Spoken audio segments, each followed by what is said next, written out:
Clients can be really awkward. Don't believe me? Check out some of these stories from Consulting Humour's Instagram recently.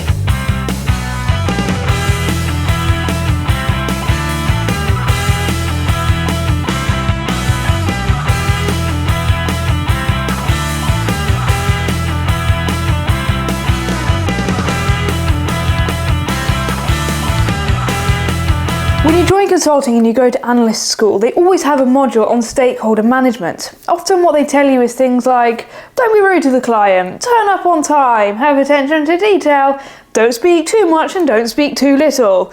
But what they never really tell you is, when you're in the heat of a moment and the client is really going for you, what should you do? Fortunately, this video is here to help. I'm going to teach you how to handle the scenario where a client is really angry with you. In the scenario where, firstly, it is your fault, secondly, it's not your fault, and we'll wrap up with some top tips for surviving in the heat of the moment. Let's go. Look, let's just level here for a second, because the first question you have to ask is, did I genuinely screw up? And if you did, look, it happens. But you need to be honest with yourself. And if you have screwed up, you need to deal with it like this. Scenario 1, you actually find your mistake before the client does. Now this is the optimum situation. You spot what you've done, you go to your line manager, say, look, I've goofed up, I've done this. This is how I'm going to fix it. This is what I need from you to support me in that conversation with the client. We need to go and tell them. Let me give you an example.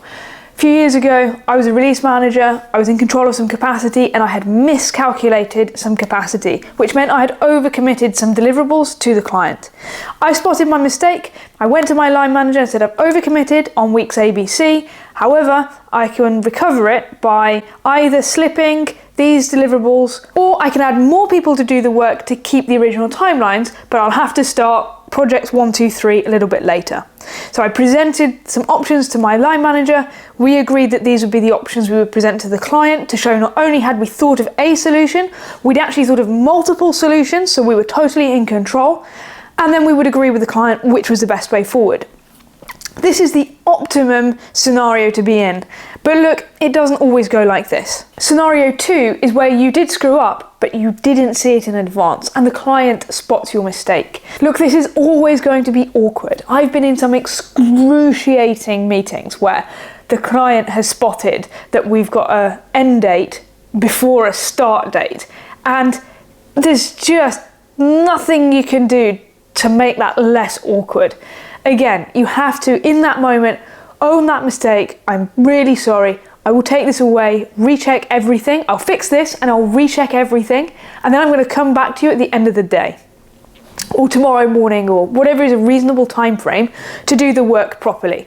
Because actually, if you make a mistake, assuming it's not one that stops service for customers, actually most of the time the client will be quite understanding. Yes, they'll be frustrated, they'll be annoyed, they might be a bit rude to you, but you know what, you just have to suck it up and take it. If you then take that away and you fix it, you recheck everything and there are no more errors, most of the time they let it go.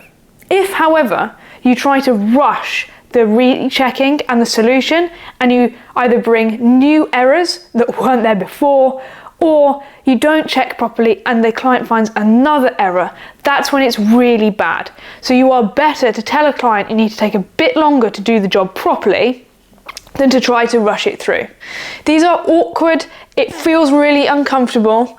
Stay calm, accept the frustration, be solutions focused, then go and do what you said you would do. You know what? Clients are clients, and it happens that consultants get caught in the crossfire. When a client is annoyed about something else, they vent it out at the consultants. But if you're in the scenario where a client is really angry, but you haven't screwed up and done something to deserve it, then how do you handle that scenario? Firstly, you need to find out why the client is angry. And sometimes you have to ask them why in a way that's very gentle, that doesn't feel like a probing, but feels like an exploration. And sometimes they might not even fully realise why they're annoyed themselves, so don't take the first answer that they give you at face value. What should you actually say? Well, in situations like this, saying something like, I understand your frustration and I really want to help resolve the situation. You mentioned X. Can you help me to understand that a bit more? For example, a client might say, your new processes are slowing everything down. So you might say, I understand your frustration and I really want to help resolve the situation. You mentioned it's slowing down. Can you help me to understand where you're feeling it's slower than before?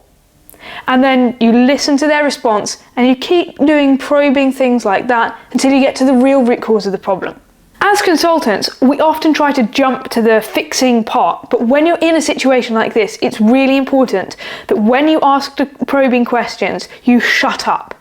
You don't say anything, you let the client talk. In fact, the client should really be talking more than you, and there's two reasons for this.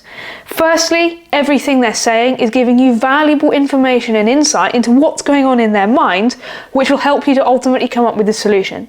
The second part is there is only so long that people can start shouting at you and venting at you before they just calm down. If you let them let it out, let them vent it, it will be over quicker than if you try to jump in over the top and start solutionising straight away. You have 2 ears and 1 mouth in that proportion for a reason. Remember that. Now you know that you didn't make a specific mistake, which has peed the client off, and you're starting to get some insight into what is causing their frustration. What next? Well, from this you need to firstly identify, are you the cause? Because no, you may not have made some really obvious mistake, but you may have inadvertently been the cause. For example, you might have said something in a way that the client didn't like, or you might have said something which was awkward for some politics which is going on within the client's firm that as a consultant you couldn't possibly have known in advance. So you may have inadvertently been the cause. If this is the scenario, then you need to say something like this. I apologise if we've caused you to feel like this, and I really want to fix it. I'm going to take this away and think about it properly, and I'm going to come back to you with a proposal for a solution on X date, Tuesday, for example. Would that be okay with you? And remember to be really calm in your tone, because now we're thinking about solutions. When we're thinking about solutions, we need to apply logic. And when we apply logic, we need to be calm. Which is why you also shouldn't try to propose a solution straight away, there and then.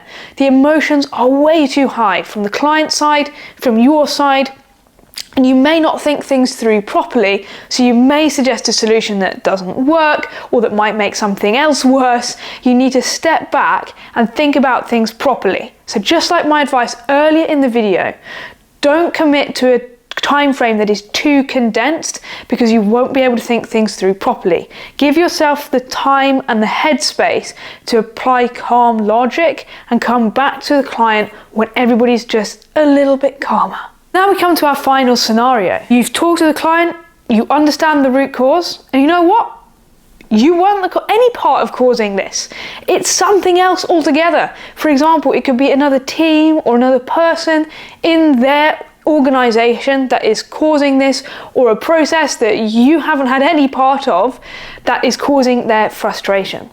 The first thing to do in this instance is replay that to them. So something like this. Okay, so I just want to check I've understood properly. You said that finance team's process is driving this. Is that understanding correct? All right, that's just an example, but you get the idea. You then have 2 paths to follow. The first is, do you think you could actually potentially come up with a solution?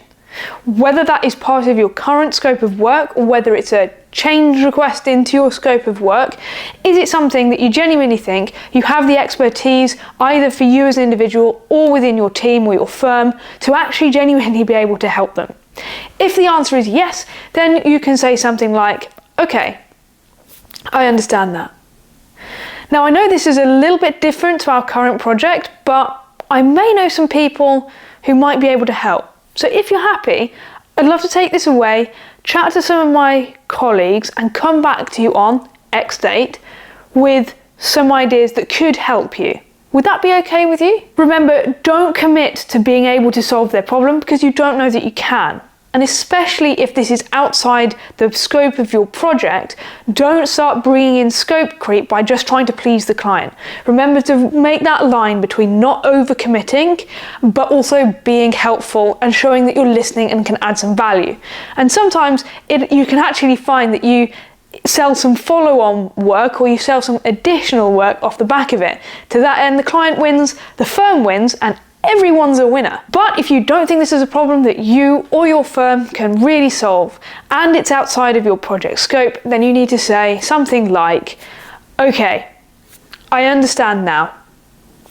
I don't know if we're going to be able to solve this as part of the project. So what we're going to do is we're going to capture it and we're going to make sure that the right people know about this. So if we can solve it later, we will.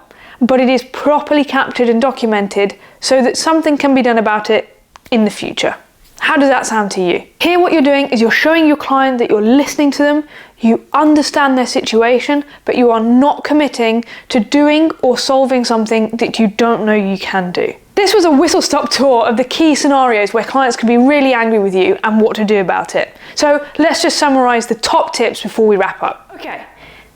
So here are my top 3 tips for dealing with angry stakeholders. Firstly, don't rise to the emotions in the situation. These can be incredibly emotionally charged situations, and it can be easy to allow your tone to rise to meet the client's tone.